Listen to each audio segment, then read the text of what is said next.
Welcome, folks, to The Uncommon Good with Bo Bonner and Dr. Bud Marr. Every week, diving deep into the truth of Catholic social teaching and restoring all things in Christ. The Uncommon Good. The Uncommon Good is on the air. I'm Bo Bonner. I'm Dr. Bud Marr. We are coming to you live from these United States of America, in different time zones even. I'm over here in Des Moines, Iowa, where I'm the Director of Mission and Ministry at Mercy College of Health Science and the Director of the Zeta Institute for Foundations for Ethics and Leadership.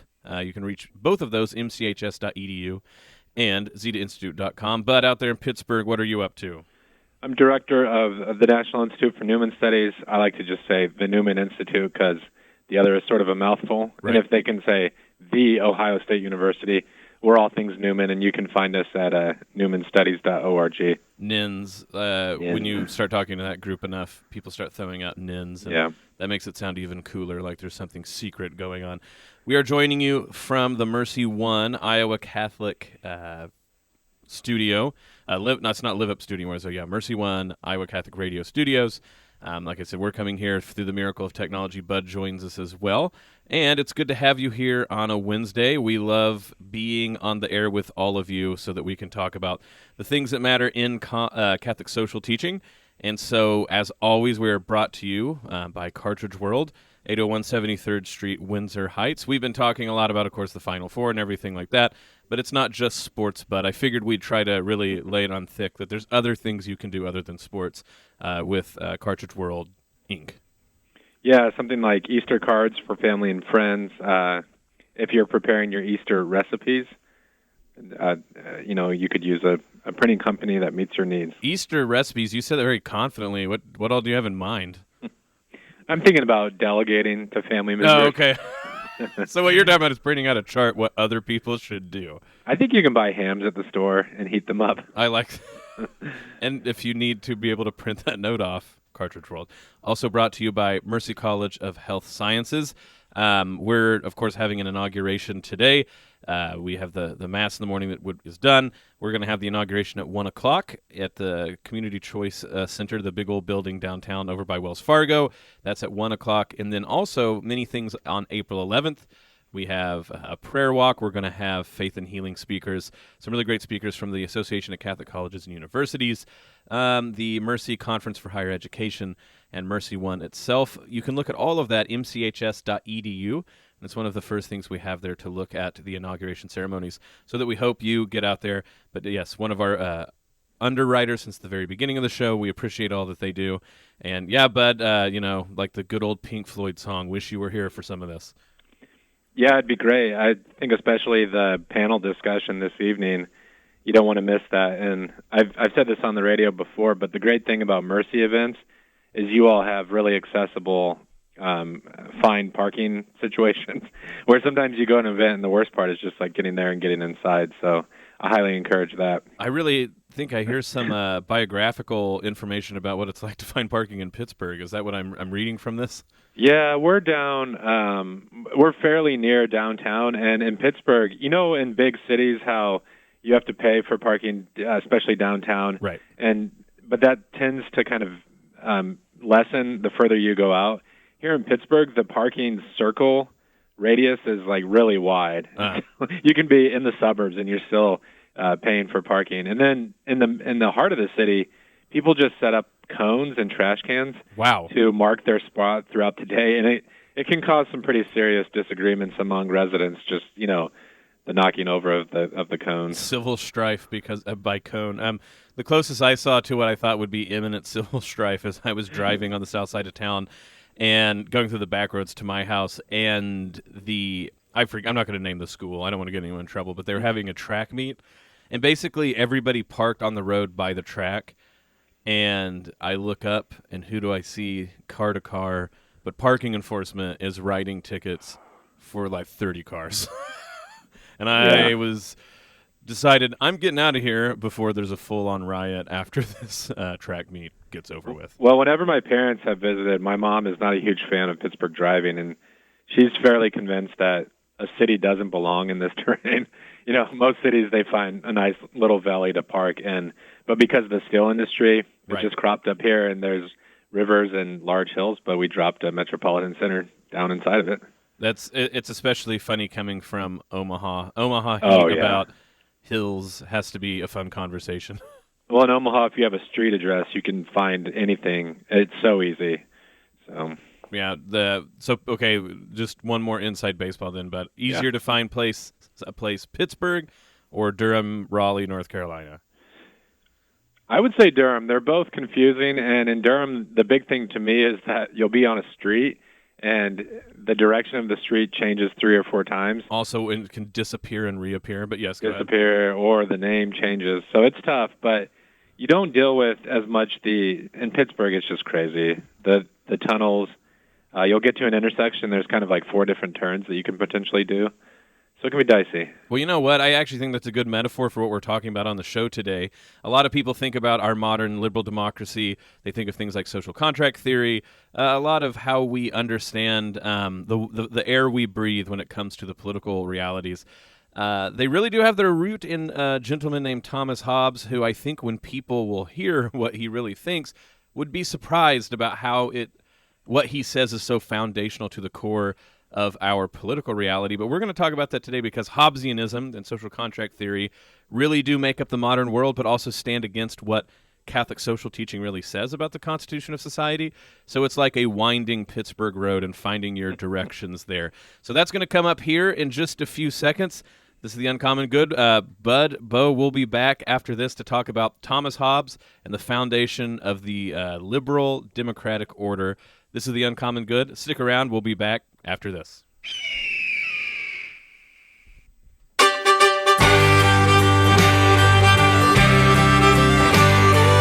back with The Uncommon Good.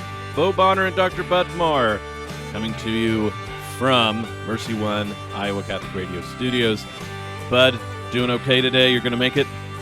I think so. I'm on the tail end of something, but I feel like I'm almost in the clear, so that's always a great point to reach. It's makes a lot of sense that during the season of Lent. We're in Passiontide, so we're on the tail end of fasting, looking forward to the glories of Easter. So, Bud, you're just being very liturgical, even biologically, so I applaud you. I'll count this as a blessing from God and God's providential will. Yeah, have you started covering up statues yet? That's what you got to remember next. I should do that at the home. Yeah. That might be a good little home tradition. Yeah, cover up the kids too. Just make them wear, sheets, walking around. Okay. And then they might not, get in as much trouble. That's right. Right. So that's actually not our topic. Is ways to, secretly torture your children, because that's not a topic anyone wants to hear about, including federal regulators. Instead, what we're going to talk about is something a lot deeper, for maybe how those federal regulators got their job, Bud. A lot of people, when we talk about Catholic social teaching, the common good, we're talking about ways in which the Catholic social teaching butts up against firmly held positions of the modern world. There might be a confusion about how we got to where we are. You and I have taught a class together where we really tried to bring this up to people, this idea about the political world seems given, and that it's just sort of there and there's nothing we can do about it. I always like the illustration you used to bring this up, if you want to go that direction. Well, Bo, this is something where I think listeners might hear us and say, are these guys being a bit too philosophical? Because sometimes it feels like philosophers, and I know you and I have been around a few like these, where it's just, they want to question everything. And so it's kind of exciting for nerds like us to be the Matrix-type character who helps people to take the red pill. Right. But I think what we're trying to drive at in today's show, I think there's really some merit to this in this sense, Bo. So a lot of times as we're navigating life comes at us so quickly that we don't really have time or space to step back and just question basic things. Well, the more you get into history, the more you begin to see that a lot of things that we take for granted as just necessary the way things are, they're not the way that it's always been. Now, the past is not always superior to the present, but there are things that we can look at in previous eras of human history and say, do we have something to learn from there? And so, the metaphor, and I'm taking this from a writer by the name of David Foster Wallace, is that, as we go about the world and about society, sometimes as we're navigating society, it's just the water we swim in. And so for someone to come along and say, look, that way of doing things might not be the best way, or it might not be in line with what the faith calls us to, that can be sort of a surprise, sort of a shock. But I think it's a worthy mental exercise to try sometimes. Right. I think he had it where an old man fish comes up to two little young fish and goes, "Hey, boys, how are the water?" And they say, "What's water?" Yeah. Because the idea is if you swim in water all day as a fish, you'd never think about it. If you swim in the liberal Enlightenment social epoch which we live in, so not liberal conservative like the parties, but the way in which society is constituted today, when people go, how are you enjoying, your civil rights? Or, hey, how's the social contract? People will go, what are you talking about? And not only because it would be weird to bring it up, but also they're just assumed, well, okay, so you've told me that we believe society is founded on a social contract, but what else could it be founded on? Why are you even bringing this up? And so one of the nice things is to say, when the benefit of being able to read as much history as we in the modern world can, is to realize the very different ways that society might be constituted, and especially as the church herself has taught it. So we'd usually start this off, Bud, by pointing out that the word religion has a lot to do with politics, or at least the political ordering of a city, but not how most people think of religion. Religion comes from the Latin, re and ligare, and so ligare is the word where we get ligaments from. So religion is not the sociological category that certain religious adherents adhere to or believe in. The ancient idea is that religion is that which binds us together over and over again. And so the religion of a city, that's politics, polis, city, so the religion of a city can be all sorts of things. Yep. And you think of the ancient world in Rome, it's not hard to imagine what it is that tied the Roman Empire together. Certainly by the time it was the empire, it was the emperor, not only actually a religious cult that was ascribed to him, but just iconographically, systematically, how they understood the military. Everything was the emperor bound those together. So in the Middle Ages, Bud, we'd ask our class, I'm acting like you're the class, what bound the society of the medieval Europe together, and what physical ways could we tell that? Well, yes. I mean, stepping back before, preceding what you're asking there, I think one thing that was fascinating to me when I first looked at the early church is one of the charges that was leveled against Christians by the Romans was that they were atheists. Right. And I thought that was really odd. If you think about the apostles, do you get more religious than the apostles?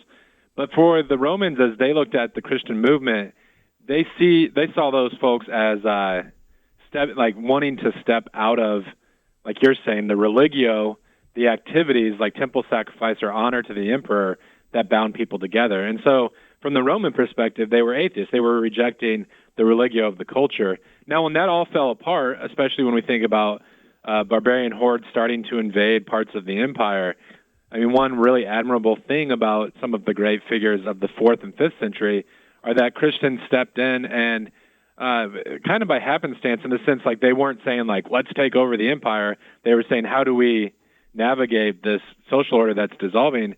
They created what later came to be known as Christendom.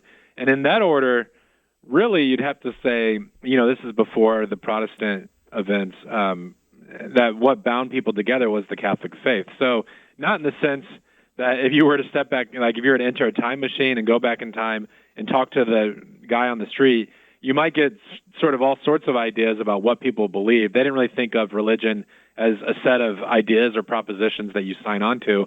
But as I understand it, if you were to be a townsperson and, for instance, not go to Mass on a Sunday, you would stand out somewhat. If you opted out of the rites of the Catholic faith, baptism, confirmation, and all that came with that, it would be in our own time like someone who maybe said, I'm not going to go to the mall on Black Friday. There's these sort of events that we all think are just kind of part and parcel of being part of our society. In the Middle Ages, it was really the Catholic faith and the rituals that were part of that faith. Now, we're on radio, so we can't show you this, but it's easy enough to do. If you go on Google and put downtown Munich, downtown Paris, anything like this, what you start to see in the Middle Ages, this was physically inscribed in the makeup of the city, what was in the center of the city. Ancient ones were the same way. Whatever you start to find in the middle of cities, usually a good indication about what the religio was, that which bound everyone together. So very classically in medieval hamlets all over Europe, you have the center square where the people gathered. And where was that center square? Well, it was in front of the church or the cathedral, which was almost always the tallest building. And literally how the town was constructed was with that church and its plaza in the middle, everything else radiating around it. And the plaza itself was made in front of the church as a sort of altar of the world, right? When people brought in food, when they brought in the things they made, when they had feasts or festivals or anything else, that idea was the town square was sort of the way in which the goings-on of that society offered it to God by doing it before the church. In fact, a lot of places would have it where you'd have to get married, for instance, in the plaza of the church.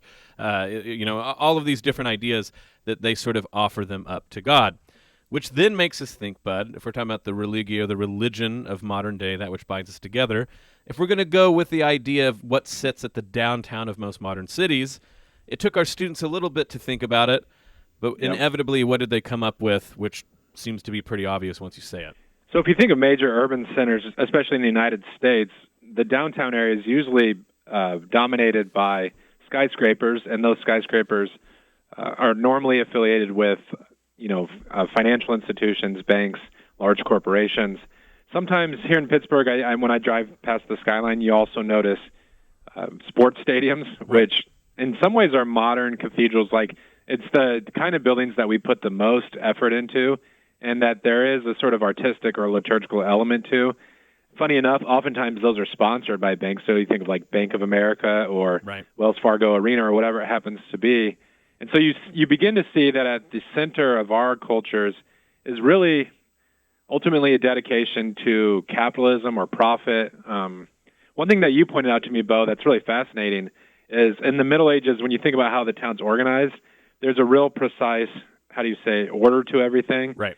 So there's kind of a center spot, and then moving outwards, it's not just a random configuration of buildings, but a clear order. Whereas in our downtown centers, it's funny even to call it a center, because it might not be a central location, and in a way the buildings they jut up into the sky, but there's not a clear configuration of how they're placed. It's kind of interesting too, because in one way the modern city, the order that it seems to have is sanitized. And what I mean by this is modern cities will be made on grids. You go 2 turns to the right, 2 to the left. This idea that there's straight lines, there's a Starbucks every other block, things like this. But as you point out, the sort of inherent order, so you have the grid, but then it can be anything, and the buildings can be any size, all these things. In ancient cities, there's almost never, ever a straight road. But the roads almost always follow the natural curves of the topography that the city was built on, A. And B, like you said, there's this idea, this sort of radiating out of what sort of things will be in proximity to the public square. So it's funny how there's 2 ideas of order. So like cleanliness, in the modern world is prized more than order of proximity. But also in the modern city, we'll totally destroy a hill in order to make a place flat, whereas you go to ancient enough cities that still stand, you'd be surprised about how curvy the roads are, how they follow the make of the land. So even in the makeup of that way, it begins to show what we're talking about. The next thing that you would do in class that usually was that hit hard for the people we were talking about because of the age group they go, okay, sure, you have this architecture or that in the middle, but aren't you maybe straining a gnat through the eye of a needle a little too much? Maybe reading too much into this. No one really thinks what we do and who we are is made upon finance and shopping and things like this. Well, you've already pointed out that in many ways Black Friday has become more important than Thanksgiving, which is not even a religious holiday. It's one we made up, but more people probably participate in the day after in commerce. But the one that really seems to hit them, because I think most of them were too young to remember this, we bring up that after September 11th attacks, where forces opposed to us hit what we thought was most important, so no cathedral, they hit the World Trade Center in the middle of the biggest sort of financial district in the United States. And then the response we heard from President George W. Bush, I mean, we're not making this up, it's clearly posted there. It was the day after, and he said, in order to show the terrorists that they haven't won and they haven't destroyed our spirits, you need to think about doing stuff like going shopping. And the idea, of course, is to say, if we can shop even after an attack like that, then the American spirit truly isn't destroyed. Now, we don't have to throw opprobrium on the president or anyone else just to make the point that to think that was important enough to say demonstrates in speech what we're talking about in stone? Well, in Bo, we don't even have to make claims necessarily about particular individual acts. But what I'm thinking about here with what you just said regarding George W. Bush's response to 9/11, one thing we tried to point out to the students, and I really believe this to be true, is that there's this narrative that you'll get in conversations today that the secular order is just a better way because it's sort of neutral, and as individual citizens, we can kind of choose our own path in this neutral space. And I don't think that at the end of the day is the case. So to bring up a controversial point, and again, I'm not making a judgment on the merits of the particular action, you look at Colin Kaepernick, the football player, right, and his refusal to kneel during the national anthem.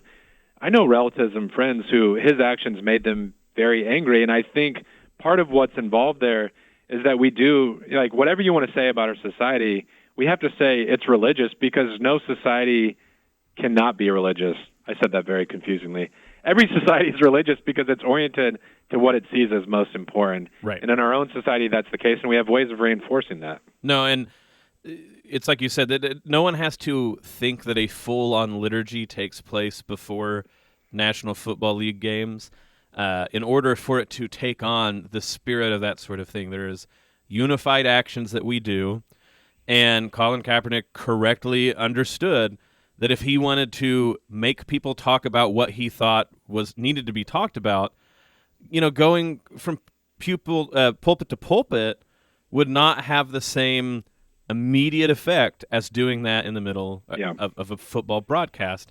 So again, without needing to go into all what that means, the fact that that's how we can navigate, or those are the sort of things said, or those sort of emotions come about, that's just proof of what we're talking about. Now, the interesting question is, how did we get there? Obviously, from what we said earlier, the ancient world, the medieval world, did not see that as the case. So how is it that Europe and the United States, in some ways, is an extension of the European understanding of politics? How does it get there? How do we go from city square being, plaza and church, going to the middle of a town as a financial district? And it's like you said, we think it's the water we breathe. We think it's, that every state should try to be neutral, whatever that might mean. But actually, a lot of grisly, bloody history happens in order for this to be the case. And so that brings us to, I think, the last thing we can talk about before the break, and then we'll get into Hobbes and how this is the basis of modern liberal Enlightenment society. But this is where the church really does itself its own injury when we have the religious wars of the 1600s. Yeah, so I think there were a few events, and I'm going to have to paint with broad strokes just because of our time constraints. But if you think about a series of events that happened in successive order, one, the bubonic plague that decimated a large portion of European population. Right. Next, the Protestant revolt that broke up the unity that the Catholic Church had provided. And in that one, really, just to point out, theologically, we can go into all sorts of things, but the way in which princes began to build their realms based on the fracturing that occurred after the Reformation is even more important for what we're talking about than necessarily theological claims. Yeah, so in the wake of that, and just the way that it affected society, like you're saying, Bo, there was really a few decades, even really if you pull it all together, several decades of just horrific warfare. And, for instance, the 30 Years' War has been deemed by a lot of scholars to be the wars of religion. Recent scholarship has pointed out there's a bit of a misnomer here in that if you look closely at some of the details of these conflicts, certainly some of those involved were motivated by religious factors. But in many ways, what you begin to see is the emergence of the nation state in this sense. There were princes and rulers who saw what was taking place and saw this as a unique opportunity to consolidate their power. So eventually, some who were involved, turned members of a certain region or citizens of a certain region, both Catholic and Protestant, against another military in another region. So really, at the end of the day, the ultimate divide wasn't a matter of like Catholic versus Protestant. There were deeper issues involved. But now as we look back at those things, we sometimes call those the wars of religion. And the important thing at the end of the day is that was really psychologically bracing for European society. If you can think growing up and one out of every 5 individuals in your town dies a violent death, it really caused people to rethink, is the way that we've done things in the past, does this still work? And I think that's the takeaway. Instead of war of religions, where it's religions fighting each other, it's really a war over religion in the way we've talked about it in the show. What will bind society from here on out? And the assumption in Christendom had always been that the faith would hold people together. And people bickered and fought for centuries. And no one's dumb and acting like before this Christians never fought. But the idea was always that no matter all of their infighting, the church ultimately held these very different groups together. Subsequent to the bubonic plague, leading into the Reformation, leading into the 30 Years' War, and the Treaty at Westphalia, people basically gave up on the idea and said it's impossible. Whatever we have now, the nation-state has figured out how to trip that original unity and now use the force for unity, religion, for means of disunity. And in the wake of this very horrible, brutal war and the sort of doing away with all that went in the past, Thomas Hobbes is born and starts to ask, then what will bind society together? And when we get back from the break, that's what we're going to talk about. Dr. Bud Marr, Bo Bonner, stick around. This is The Uncommon Good. We'll be back to talk about that right after this.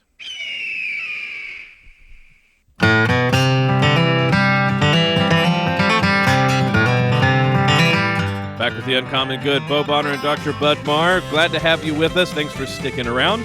But I know that we got into some good old philosophical topics before the break. I think they're pretty riveting, but I am a dork. So who knows, you who are listening out there, what you think. I do think, however, they're important, and we set it up so that we can really pay off what it means to be Catholic, hoping to have a more Catholic understanding of social teaching, and having that be not challenged necessarily, but butting up against what people consider just the way things are, neutral reality. This is what political life is like. So we gave a little bit of a history of why that might not be the case, and we really landed on what we think is a pivotal figure for how people understand political life in the here and now, and that's Thomas Hobbes. So, Bud, Hobbes, not the guy on the cartoon, so he's not a tiger. Step one for everybody to realize.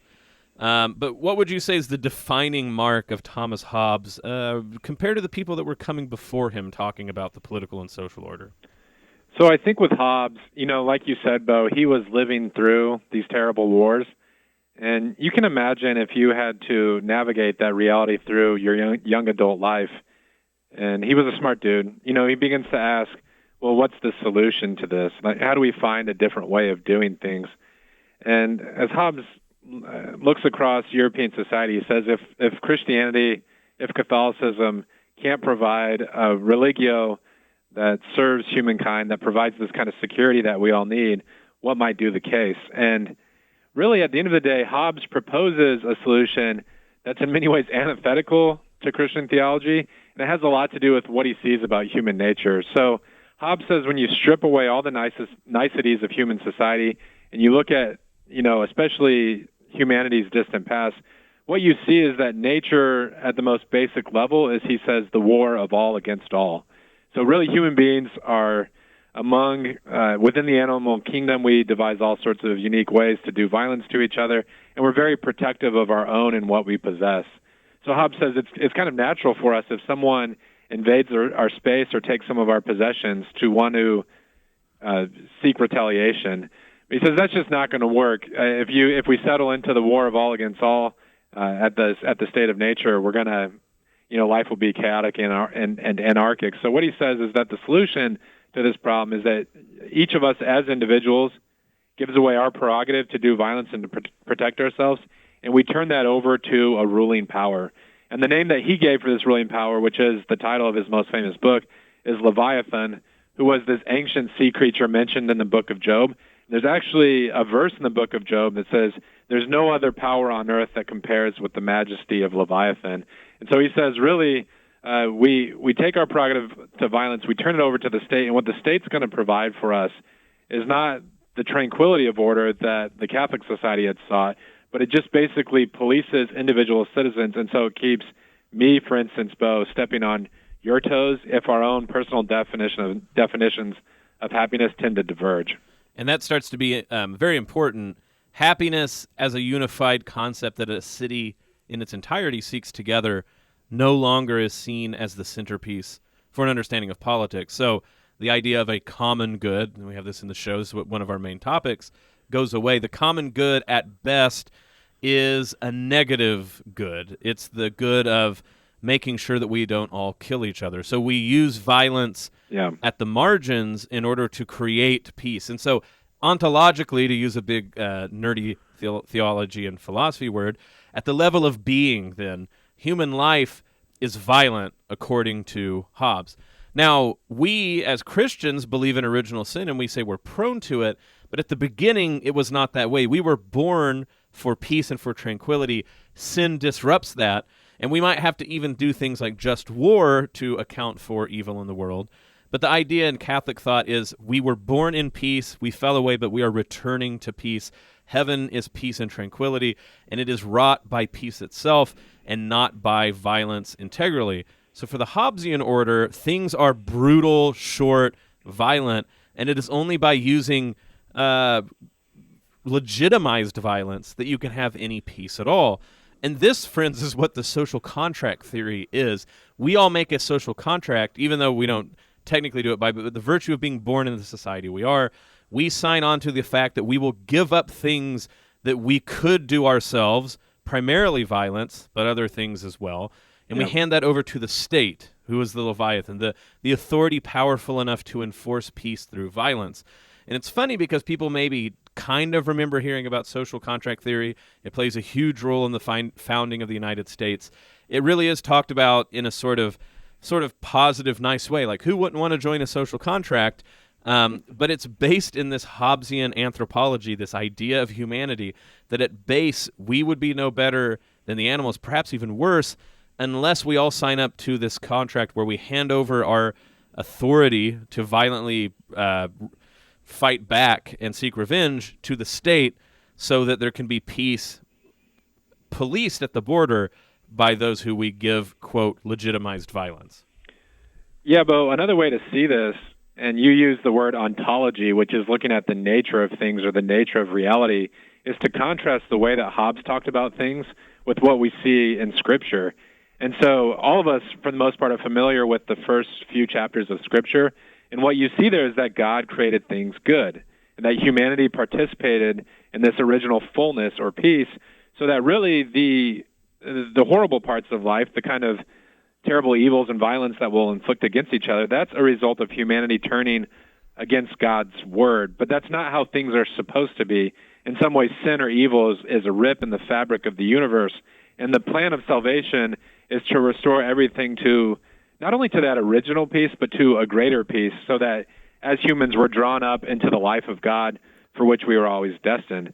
Like you said, and I think this is really an essential point, Bo, for Hobbes, peace is something that's wrested from violence. So what's original is chaos or violence. What's original is human beings turning against each other.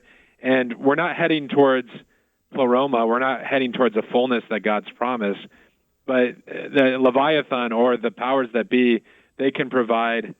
Do you know a good word, Bo? Like, I want to say order, but order as it's used by Christians usually refers to like what Christendom was aiming for, and that's not the case with Hobbes. Right. I mean, the idea is more, it's using words that we would associate almost with monasticism for public life. So it's a discipline, right? We're going to discipline society so that it doesn't cause problems. It's going to force it's behaving instead of order, right? Like the world, we're going to try to marshal control of the world so it behaves. So you even see this in science and the way we do technology. Instead of thinking like, oh, I wonder what the world actually is, we go, I wonder if we can make the world behave as we would want it. Can we make other people behave as we would want them to? And you see this in the terms of why we have laws. So you think about something like a stop sign or a speed limit sign. In the Hobbesian liberal Enlightenment view, why you have laws is to say what you are allowed to do as long as you don't get up in anybody else's business. Because that's the only good Hobbes has left. We don't have a common good that, like you said, we strive for fullness and completeness together in a common way. What we have is you can do what you want as long as it doesn't interfere with everybody else. That's a social contract. And you hear people think about that. Why is it that you shouldn't go over 65 miles an hour? because you'll get in a wreck and you'll hurt someone else. Why should you stop here? I mean, in any law, even murder starts to be the problem with murder is that you take away from someone else what is rightfully theirs sort of idea. You get up in their business. And so people go, okay, well, that sounds right. Like, this to me is the paramount of saying this is the water that we swim in, this is the air we breathe. Because people go, students at this point, what else could laws be except about not getting into other people's business? Well, you go back to Aristotle and his tradition as Christianity kind of takes up with it, with Thomas and things like this. And the idea is that laws habituate people. And it might seem weird to say this, right? That the reason we have a 65-mile-per-hour sign is we want to get citizens in the habit of going that speed on those type of roads, or get in the habit of stopping at intersections. Or even maybe weirder, we want them to get in the habit of not murdering people. But that's exactly what we want to do. Of course, we don't want anyone specifically to be murdered, but even better, we want a society, we want a city where no one does it. And we even talk about this way. We talk about cities that, look, they don't have a high murder rate, which you can think about in terms of safety. But when you think about in terms of safety, that kind of gets silly, right, bud? Because who knows? But what we want to say is we want to be around a group of people that aren't in the habit of being violent against each other. And this is actually why Paul says that God gives laws himself. He gives laws as a pedagogue, right, to get people in the habit of being good, because being good is the point, not interfering with people. And so the social contract theory in all societies based on that, the air we breathe and the water we swim in, is all a negative concept of the city. We're going to try to have not violence. We're going to try not to interfere with people. We're going to try to leave a space where you can be left alone. But there is no common good. There is no fullness of a good enjoyed together. And there is no idea that the law can make us better people. It's just there to thwart us. And I think that's what we start to get into, bud, right? Is instead of an order, we have behaving. And instead of a good, we have the absence of some other evil. But that's really what our society is. That is the air we breathe and the water that we swim in. Yeah, and what's fascinating for me is when you dive into Hobbes' writings, he actually says, Bo, that the ruling power, Leviathan, should not make judgments about good and evil. So when it comes to morality, Hobbes says what we call good are things that we like, and what we call evil are things that we disdain or that are distasteful to us. But he thinks if the political power makes a judgment about human beings should be ordered to these ends, that would actually be complicating things, because you're going to basically start disagreements about what is the good. And so for Hobbes, like you're saying, he sees humanity as inherently egoistic and individualistic. And that, as Christians, we know, like looking into sacred scripture and the tradition of the church, that human beings are something else, that we're created for community, and that our sinful nature is not part of our original being. It's a fall away from something else. I think we can really both think about this brass tacks with the United States. So we think about something like our Declaration of Independence. We hold these truths to be self-evident, that all men are created equal, that they are endowed by their Creator with certain unalienable rights, that among these are life, liberty, and the pursuit of happiness. And as Catholics, we look at a statement like that and we think, there's some good stuff there. So there's a belief in a Creator. There's these ideas that he's given humanity, each human being, dignity. The language there is that we're all created equal, which we could quibble about, but that there's these sort of rights or privileges that come with being human. That last phrase, though, really stands out to me. Among these rights are life, liberty, and the pursuit of happiness. And I think, Bo, what we have to ask is, what does happiness entail, right? Like, it's one thing to say happiness, but are we really talking about the same thing? When Catholics say, this is what will make you happy, is that what maybe our founders had in mind? Or if we want to move away from that, is that what people have in mind today? Right, or even liberty. What liberty from what or for what? That starts to be a question that we all assume. We think it means the absence of being told what to do, except in a few cases, instead of liberty, freedom from sin, or the having the attuned powers to accomplish what is truly your nature. All of these things start to assume being able to tell other people that things are right or wrong, and that stasis, neutrality, and absence of quibbling or fighting is not the highest good. It's actually the opposite way, that once we attain to the fullness of these understandings of what is happiness and liberty, the fighting goes away because we'll be at peace, because they will be the means for tranquility in an order. You might think, well, Bo, nothing is nearly as violent as you say. You really paint this sort of Hobbesian picture, and maybe he was that bleak, but we're not. We don't see this sort of... Well, I mean, we have police people that have SWAT cars and body armor, and I mean, there used to be a time when police didn't have guns at all. How many conflicts are we, simply as the United States, not to mention other people in the first world, currently, constantly a part of? How many people die through abortion so that, we can have a certain understanding of how things go? And then it starts to roll on down, right? We have economic ways that we try to put chaos at the border so that there can be tranquility in the middle. We do this with medicine and technology. You start to see that you don't have to sound or look as gruff as maybe you would think a Hobbesian world would look to realize how deep-seated and deep-rooted all of this is. We want to keep violence at the border and in the peripheries, and we want to be mostly left alone to do what we want as long as it doesn't conflict or interfere with any other people. But then we are all perplexed and wonder why societies are falling apart, families don't stay together, people are as depressed as ever, opioid epidemic, suicides on the rise. These things are very much connected, and if you are going to fragment society like Hobbes thinks we should, they're going to lead inexorably to the world we live in that looks very clean, but underneath it has a lot of pain because the violence has been shoved inside or to the outside or to the peripheries. That point you bring up about liberty, Bo, is really at the heart of the matter. When we think liberty, we think, as you said, freedom from constraints. And so if I can make the decisions that I want to make for my own life, that's true freedom. St. Augustine called that the libido dominandi. He saw it not as freedom, but as slavery to our own wills.